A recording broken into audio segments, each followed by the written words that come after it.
Tratando então de discipulado em si, eu perguntei para os meus alunos: olha, o que significa a igreja aprender das falhas do passado?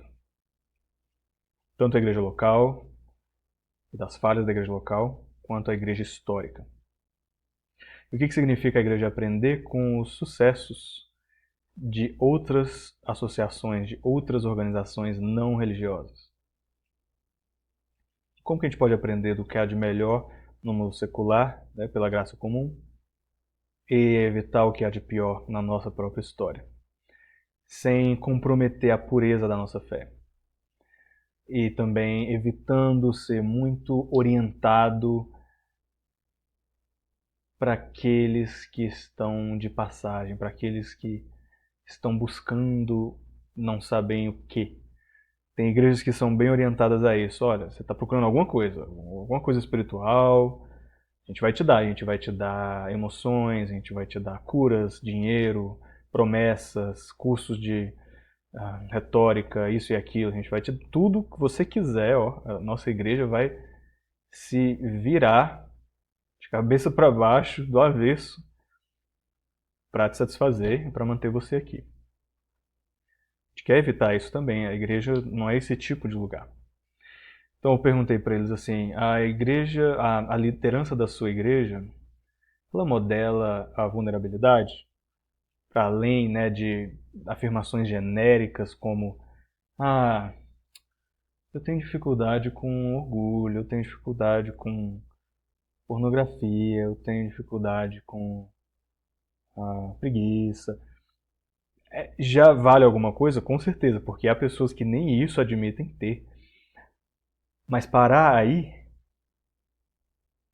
é travar o processo de vulnerabilidade, de confissão e de cura, inclusive, de tratar, né, essas coisas. Então, tudo isso aqui é muito geral. Afirmações como essa são muito gerais e tem até livros sobre isso, os pecados aceitáveis. Pecados que hoje em dia pessoas nem se sentem mal em confessar. Outros já são mais tabu e elas não mencionam. Enfim, aí eu coloquei essa playlist, deixa eu lembrar aqui, aonde que isso dá.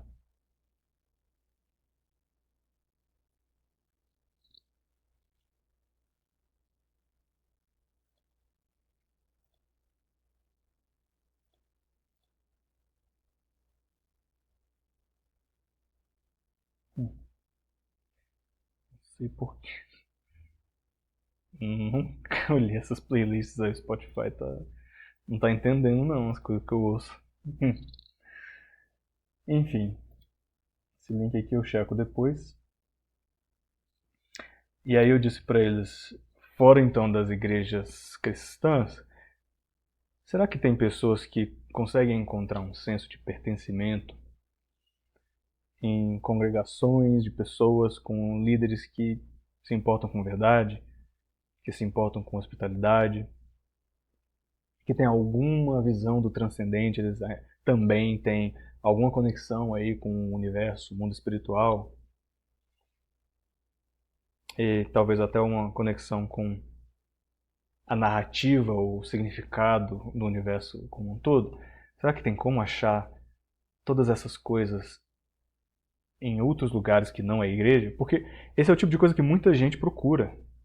Olha, eu quero pertencer, eu quero sentir parte de um movimento, de alguma coisa, de um propósito, eu quero ser conhecido, eu quero ser cuidado, né? Eu quero é, experimentar a hospitalidade e eu quero crescer para, não sei, para me aprimorar, né? Para ser um ser mais iluminado, para não sei, para conseguir vitória sobre determinadas coisas, etc. Então, tem o que não falta é a gente buscando justamente essas coisas. Será que outros lugares oferecem esse tipo de recompensa? E aí que eu lembrei de uma igreja lá na cidade de St. Louis, na época que eu fazia seminário, que se autodenomina uma igreja sem Deus, uma igreja humanista,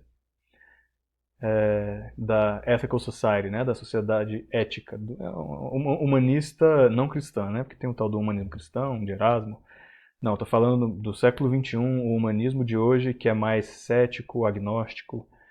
ah, então é só sobre os valores, não tem tanto uma conexão espiritual com entidades e coisas assim. E eles funcionam nos domingos. Eles têm basicamente não são cultos, mas os eventos que parecem muito cultos. Inclusive o prédio deles lembra o prédio de uma capela, a parte de fora, a parte de dentro, olha aqui. E eles têm um ministro, ele fala que ele é um minister, né? Que ele é um pastor secular. E realmente, olha lá, olha o púlpito ali atrás, parece um púlpito, né? Então tem música, tem a turminha que todo mundo tem os pequenos grupos, as palestras, a educação lá no educação dominical. Rapaz, eles oferecem muita coisa e dizem também oferecer justamente isso, né? Hospitalidade, entender o transcendente e tudo mais. O que não falta, então, são comunidades assim, não necessariamente cristãs. Então eu coloquei isso por quê? Porque tem pessoas que pregam o evangelho ou oferecem a vida cristã como se a comunidade cristã fosse a única capaz de satisfazer certas coisas que aquela pessoa quer ter. Quando isso pode ser uma mentira. Pode ser que muita coisa satisfaça, e às vezes até mais, aquela pessoa do que uma igreja local. Inclusive, não é fácil ser parte de uma igreja local. Você tem responsabilidades, você tem accountability, né? Como é que se diz isso? Um, enfim, você tem pessoas que sabem da sua vida, de certa forma, ou andam com você, ou perguntam como você está. Você tem a ideia da confissão, você tem a ideia de disciplina eclesiástica. É esperado que você contribua financeiramente para aquela comunidade. Enfim, tem formas bem mais confortáveis de você conseguir uma série de outras coisas do que numa igreja local. Então, oferecer a vida cristã, oferecer a igreja por meio desses docinhos, desses salgadinhos de festa, no final das contas não alimenta. E há coisas até mais gostosas por aí. Então é bom lembrar isso na hora de evangelizar, porque a tentação minha como evangelista é: não, vamos para uma igreja, é tão legal, você vai gostar. Nossa, todo mundo é gente boa, a comunhão é muito legal, tem uma música boa. E tudo bem, pode ser um atrativo, desfrutem disso e que a sua igreja continue investindo nisso. Porque é nosso papel também dar um culto agradável a Deus, né? E de boa arte, de boa hospitalidade, de coração sincero. Só que a gente tem que pensar na verdade do evangelho, a verdade particular e exclusiva, exclusivista de certa forma, que é a mensagem da palavra. Entrei então em outra parte do discipulado, que é entender a nossa história, voltar aqui para o nosso background, refletir em um nível um pouco mais profundo sobre como nos tornamos quem nos tornamos. E aí eu falei, olha, você conhece o tal do genograma? Eu apresentei o que é um genograma. A diferença entre um genograma e uma simples família, uma árvore genealógica, né? O genograma, ele implica em conexões mais sofisticadas, mais diversas, mais variadas do que só pai, filho, né, quem é essa pessoa, avós e avós. Não, ele mapeia relações, dinâmicas relacionais. Ele mapeia quebras de relacionamento, relacionamentos doentios, relacionamentos saudáveis, relacionamentos meio bambos, mais sólidos, traumas, enfim. Então ele é como se fosse uma árvore genealógica emocional mais complexa e mais completa.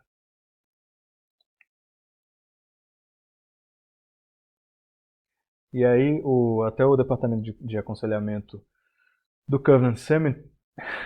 do Covenant Seminary diz o seguinte sobre o genograma. Ele ajuda a gente a entender como que o todo se encaixa e ajuda a entender como que o indivíduo como o comportamento do indivíduo pode ser derivado ou se encaixa nesse contexto da família. como que ele é influenciado por esse contexto. Então é uma árvore genealógica emocional e dá essa oportunidade de se identificar reacionariedade, né? Reatividade, as pessoas reacionárias, como que a gente reage a esse sistema nas famílias.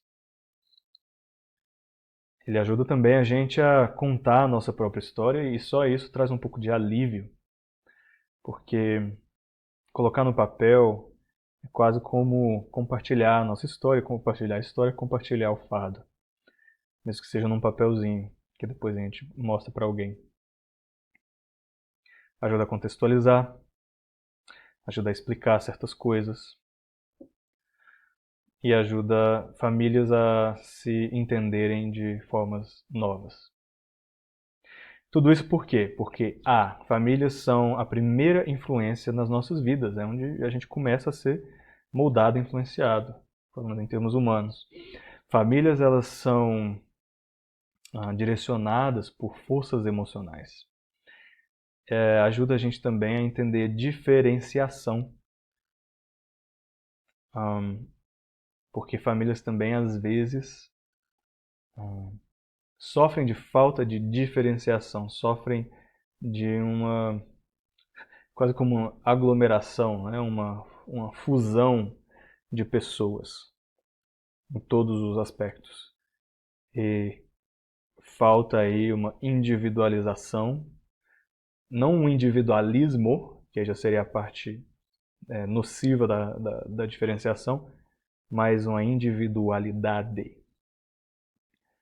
E membros de famílias também são demonstradamente relacionados como um todo funcional, é o que diz aqui na letra D, e transições, né, da vida em certa parte da família podem impactar outra parte da família, às vezes até distante geograficamente.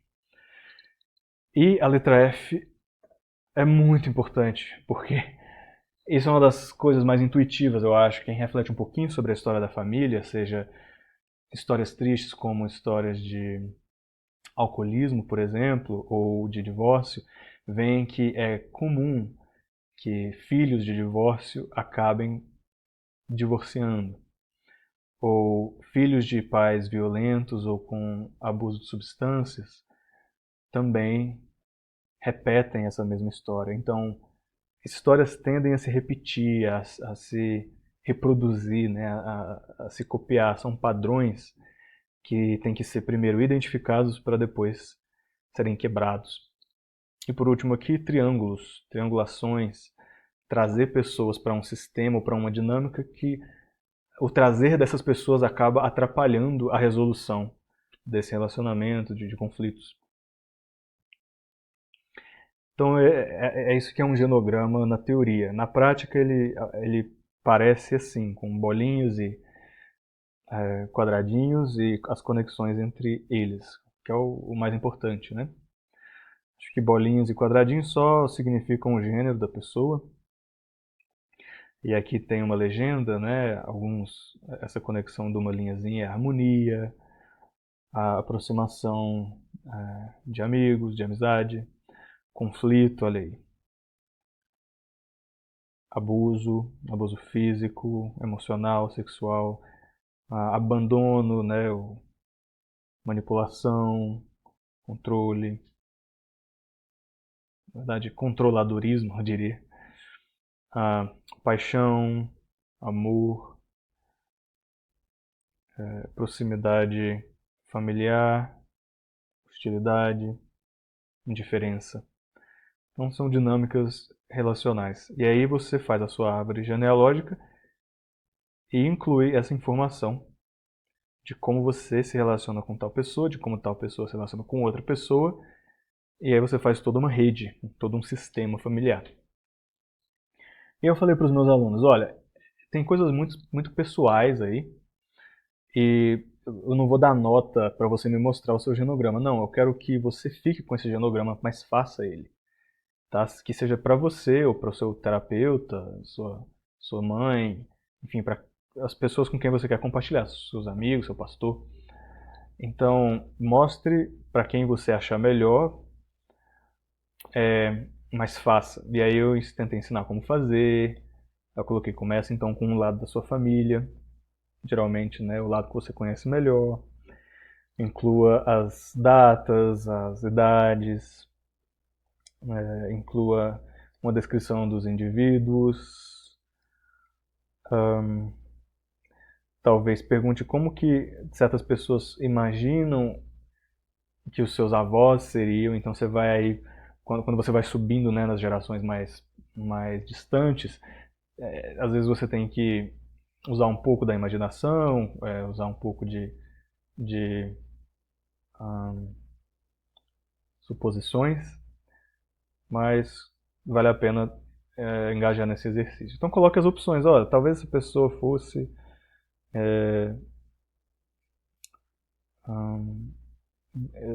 sofresse de depressão, ou talvez ela tivesse um problema com a morte de tal pessoa. Então coloque essas opções, talvez sim, talvez não. Então inclua tudo isso,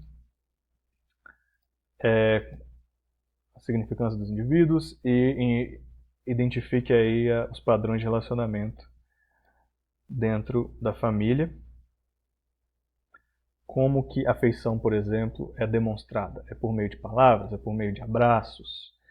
É por meio de presentes? Parece que estou pensando naquele livro, né, do Lewis, As Linguagens do Amor e tal. É do Lewis? Não, não é não. Tô doido. Bom, não é esse livro, tá? Tem outras formas de você expressar amor e tudo mais. Então, coloque aí como são. Existem pessoas favoritas na família, quase como santos. Existem pessoas que são rechaçadas, que são desprezadas na sua família. Você é uma delas, ou você despreza alguém. Esse tipo de coisa. Como que se sabe, como que se aprende isso na sua família? E quais são as histórias de indivíduos que passam por aí, essas lendas da família, ou histórias que você sempre ouve todo ano nas reuniões? Quem conta essas histórias? Quem modificou essas histórias ou não? O que você deixa de fora dessas histórias? Enfim. Olha aí que exercício legal. Eu acho muito, muito frutífero que você que está aí assistindo faça um genograma da sua família, usando aqui esse sistema. Olha aqui um exemplo de genograma, tá? É assim que ele vai parecer, mais ou menos. O seu vai ser diferente, claro. Mas você vai colocar, olha, esse aqui sou eu. Você coloca eu, a minha idade, gênero e tal. Aí, se a pessoa tem filhos ou não, enfim, aí você coloca aqui. E aí você se relaciona com, vamos dizer assim, o seu pai. O seu relacionamento com o seu pai é esse de duas linhas verdinhas. O que são duas linhas verdinhas? Nós somos muito próximos, nós somos bem amigos. Eu e meu pai, tá vendo? Aí eu e minha mãe. Eu e minha mãe também, bem amiguinhos. Mãe e meu pai também bem amiguinhos. E a sua mãe e a avó materna é um relacionamento ruim. Ó. Que tipo de relacionamento é? Violência. Então, era uma mãe violenta. Ou você é violento contra ela, ou ela contra você. Aí você tem que. Ou mútuo, né? Aí tem que definir isso aqui. E aí você inclui, olha, cultura, país de origem. Se você tem família que não é nativa aqui do Brasil, se vieram, se imigraram e tal. Aí você coloca os maiores eventos da história da sua família. Pode ser às vezes um evento comum a todo um povo, como, sei lá, o Holocausto é um evento comum a todo o povo, mas pode ser uma coisa específica da sua família também. A profissão, não profissão, também você pode colocar a profissão empregatícia, mas a profissão de fé, e o que essa pessoa professa sobre ela e tudo mais. Enfim, tá aqui um exemplo, você pode olhar e eu pedi para eles em pares começarem o genograma deles. Esse foi o exercício de sala de aula. Falei um pouco então de conexão emocional e relacionamentos.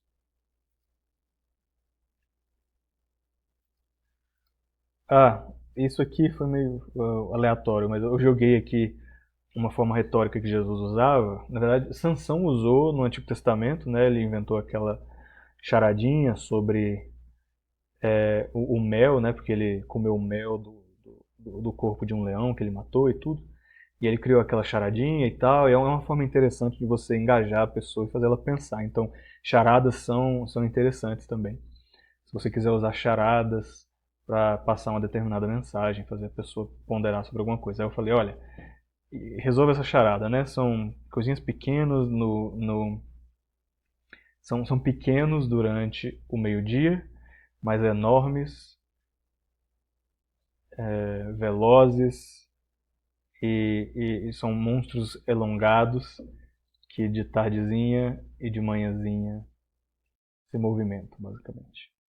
Do que eu estou falando? E aí disseram, parecem uns esquilos do meu quintal. Então é cheio de esquilo, né, lá no Canadá. Eles são de fato pequenininhos, mas de manhã, por causa da luz, aqui na horizontal, eles formam sombras imensas. Cara, muito fora de lugar esse slide aqui. Eu colocaria centro, pô, vou jogar ele pra cá. Depois eu pulo ele de novo. Então a gente entra na questão dos genogramas, né? Sistemas de família, sistemas familiares, trauma generacional, trauma de gerações e o coração do evangelismo discipulado são relacionamentos. Não é o conhecimento, o coração. Não é o que você faz, quantas pessoas você de quantas pessoas você sabe o nome, é como você se relaciona com elas.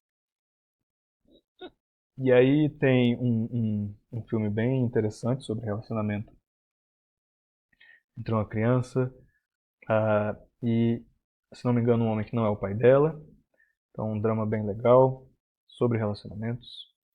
A série This Is Us, também legal, deve ter em português por aí.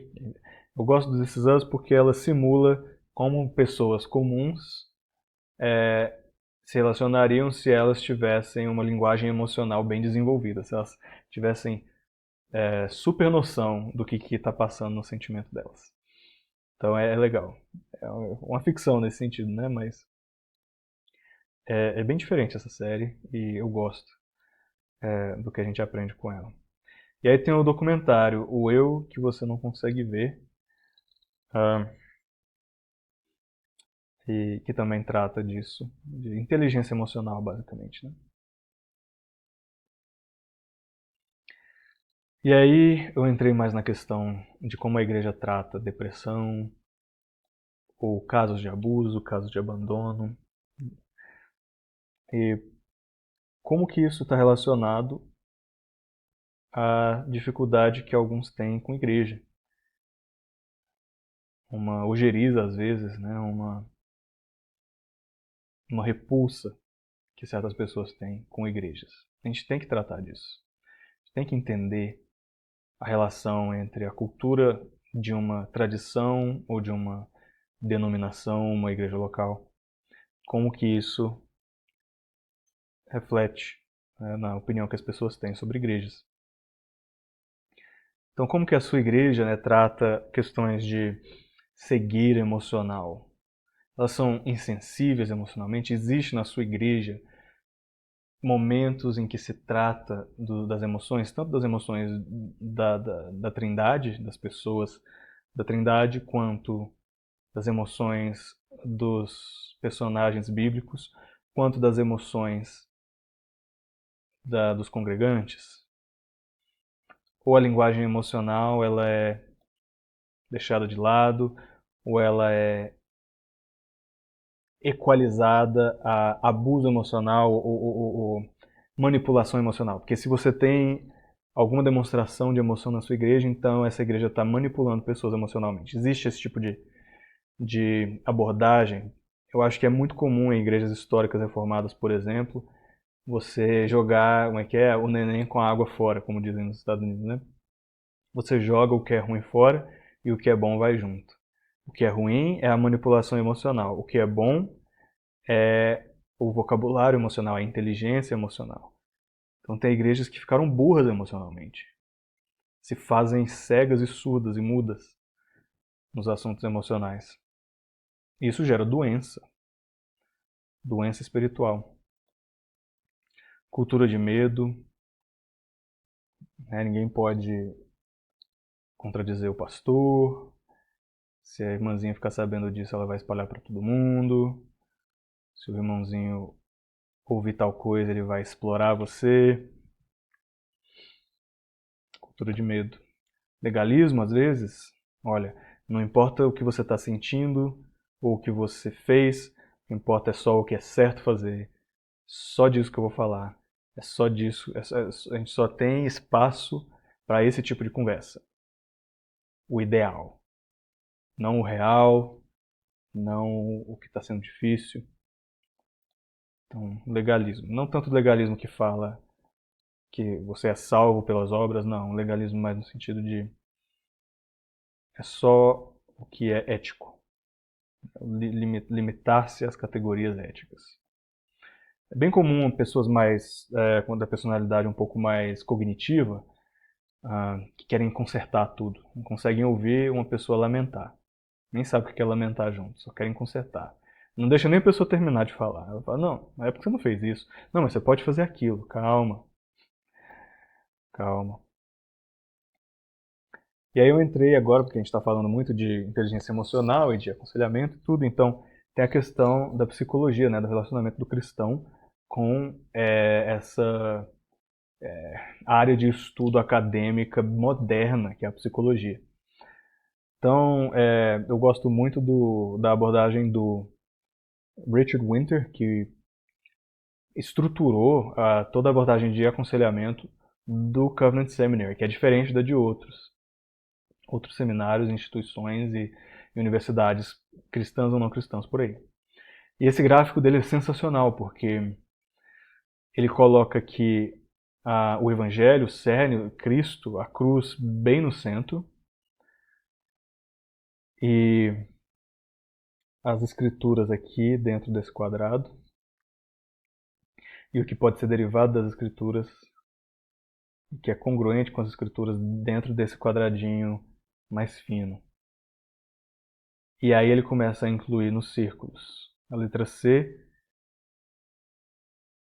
é a avaliação dele desse círculo. Então ele avaliou, olha, dentro desse círculo tem uma coisa, um ensinamento que causa disfunção.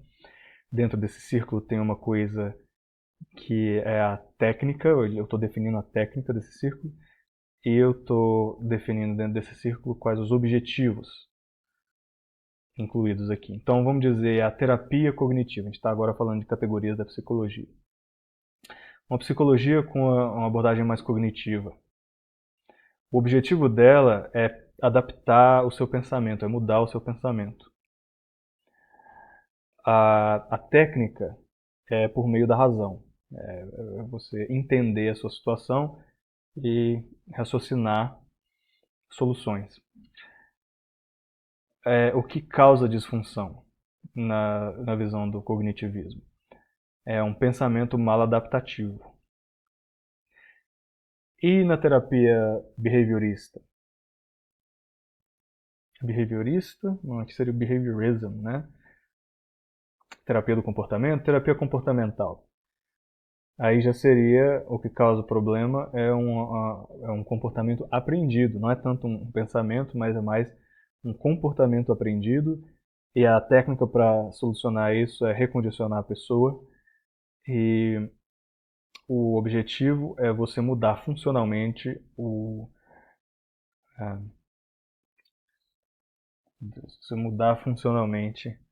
comportamento dessa pessoa.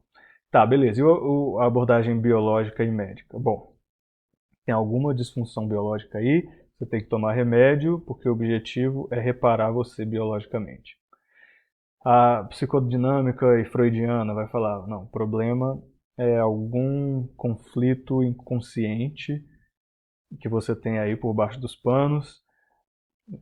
A técnica é você tem que fazer umas associações livres aí, interpretações livres. E o objetivo é mudar a sua psique. Aí você vai para o humanista, o existencialista também. O problema é que você está se enganando, você tem que refletir. O objetivo é você se satisfazer, você ser autêntico. Bem comum isso, muitos psicólogos usam essa abordagem aqui. Inclusive é o oh meu Deus, o straw man argument, né? O boneco de palha, como é que fala no português? É a caricatura que certos cristãos que odeiam psicologia em geral dizem que a psicologia é. Eles acham que a psicologia é só isso. É você ser, você se autoafirmar, você ser autêntico, você afirmar tudo que você quer, não se desafiar. Então tem gente que acha que psicologia é sempre isso e é só isso, né? Enfim. E a abordagem transpessoal? Você perdeu o valor do seu eu verdadeiro. Você precisa então de uma técnica ou várias técnicas diferentes para descobrir quem é o seu eu verdadeiro. E a sociocultural e a abordagem familiar? Bom, existem estresses familiares e sociais ao seu redor, você precisa de uma intervenção familiar ou social, e o objetivo é você ter um sistema mais efetivo, mais harmônico. Então tá aí, algumas abordagens da psicologia moderna, ocidental, e esse gráfico diz, essas psicologias são bíblicas? E a resposta está aqui, parcialmente. Há verdades a serem afirmadas da graça comum e verdades que elas puxam da cultura judaico-cristã. Então tem coisa boa nelas. E tem coisa boa nelas e coisas boas que a gente pode derivar, né, que a gente pode usar da graça comum aí ao redor, para além no sentido de em mais detalhes do que a Bíblia coloca, mas há partes delas, dessas teorias e dos usos e aplicações e métodos que estão fora do pensamento bíblico, são contra o que a Bíblia ensina, tá vendo? Essa parte de fora do círculo aqui, ó, a parte de fora, desculpa, do quadrado. Tudo que está de fora do quadrado bíblico e do quadrado bíblico e do outro quadrado maior, da graça comum, tem que ser rejeitado, modificado e ensinado. A gente tem que ensinar a como se opor a isso. Então essa é a abordagem do Richard Winter. E a gente tem que lidar com como a nossa igreja, às vezes, prefere nunca lidar com questões emocionais ou questões psicológicas e sempre jogar para alguma outra pessoa. E aí acabam perdendo a oportunidade de lidar com os problemas espirituais que permeiam esses problemas emocionais. E por outro lado, igrejas que nunca, jamais recomendariam que alguém buscasse tratamento psicológico. Porque acham que não existe nada de bom ou útil nessas técnicas, nessas teorias, nessas abordagens. E que o que o texto bíblico traz é não só suficiente, mas mais do que suficiente até para se resolver os problemas emocionais, psicológicos. Então, esses dois extremos são problemáticos. E você tem o Eric Johnson, que vai ajudar a escrever a parte. Ele está criando aí o arcabouço teórico da psicologia por meio de cosmovisão cristã. Richard Winter, que integra mais e integra aí criticamente a psicologia atual do cristianismo. Dr. Russell Kozitz e o Michael Stratton da Universidade Redeemer, e a Catherine Harris do McMaster, que é a mesma escola do Porter, e o Dr. Paul Lusmore do Covenant Seminary. Então, busquem aí essas pessoas, eu recomendei para os meus alunos que eles lessem os materiais dessas pessoas, buscassem essas pessoas para como relacionar psicologia e discipulado. E discipulado pastoral? Como relacionar? E aí, isso aqui é muito legal. Eu vou até começar um vídeo só para ele.